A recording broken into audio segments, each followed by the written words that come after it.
Společnost Carnet Tools představuje novou řadu nástrojů na obrábění dřeva.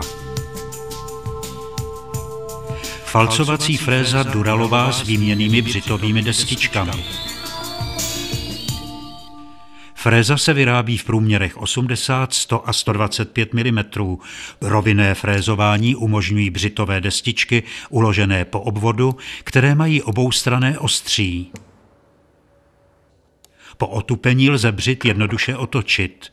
Břit nemůže odlétnout z rotující frézy ani při nedokonalém upnutí, protože je jištěn 2 fixačními kolíčky. Břitovou destičku bočně ustavíme zároveň s tělesem nástroje v místě označeném značkou. Dříve používané klasické šrouby nahradily u výrobků Carnet Tools nové kvalitnější šrouby Torx. Předřezový břit na této fréze je vybaven 4 řeznými hranami, které lze po otupení otáčet. Každý z těchto břitů je vybaven orientační značkou.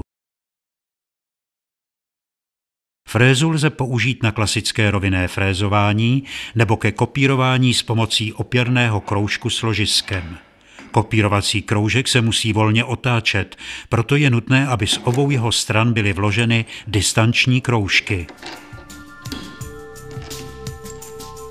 Kopírovací kroužek nastavíme do stejné výšky jako připravenou šablonu.